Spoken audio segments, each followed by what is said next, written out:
Hello, আসসালামু আলাইকুম everyone. আশা করছি তোমরা সবাই ভালো আছো।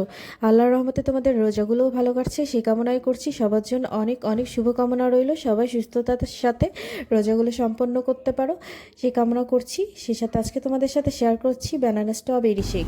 সেই জন্য আমি নিয়েছি অনেকগুলো স্ট্রবেরি, কারণ এটাতে স্ট্রবেরি ব্যানানা শেক, সেহেতু আমাকে স্ট্রবেরি আর ব্যানানা নিতেই হবে। আর এখন বাজারে অ্যাভেলেবেল স্ট্রবেরি পাওয়া যাচ্ছে, কারণ স্ট্রবেরির সিজন চলছে। তাই প্রথমেই আমি একটা পাত্রে কিছুটা পানি ঢেলে নিলাম। পানি নেওয়ার পরে আমি এর মধ্যে স্ট্রবেরিগুলোকে দিয়ে দেব। তারপর কিছুক্ষণ এটা আমি ভিজিয়ে রাখবো। ভিজিয়ে রাখা হয়ে গেলে এটা আমি ভালো করে ধুয়ে নিব। ধুয়ে নেওয়া হয়ে গেলে স্ট্রবেরিগুলোকে আমি তুলে নিয়ে সুন্দর করে স্লাইস করে কেটে নিব।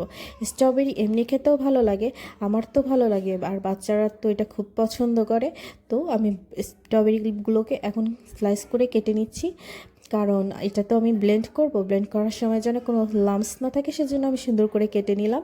তারপর আমি একটা কলা নিয়েছি, সেটাকেও আমি কেটে নিচ্ছি স্লাইস করে। তারপর একটা ব্লেন্ডার জারে কলার স্ট্রবেরিগুলোকে দিয়ে নিলাম। এটা দেওয়া হয়ে গেলে এখন আমি এর সাথে অ্যাড করব কিছুটা মধু। ইচ্ছা করলে এর সাথে চিনিও অ্যাড করা যায়, কিন্তু আমার মনে হয়েছে যে মধুটা হেলদি, সেজন্য আমি এর সঙ্গে অ্যাড করছি কিছুটা মধু।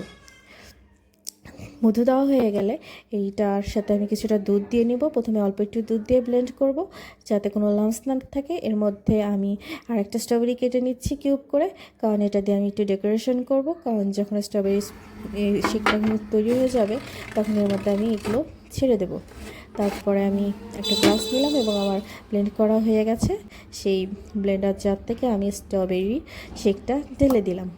তারপর এর মধ্যে সেই কিউব করে রাখা স্ট্রবেরিটাকে আমি ছেড়ে দিব, কারণ এটা যখন খাবো এটার বাইটে স্ট্রবেরি টুকরোগুলো পড়লে বেশ মজা লাগবে, সেজন্য। তারপর আমি একটা স্ট্রবেরি দিয়ে সুন্দর করে ডেকোরেশন করে নিলাম। এই তো আমার তৈরি হয়ে গেল স্ট্রবেরি ব্যানানা শেক। এটা খেতে বেশ মজা হয়। সবার জন্য অনেক অনেক আবারও শুভকামনা। সবাই ভালো থেকো, সুস্থ থেকো। আল্লাহ।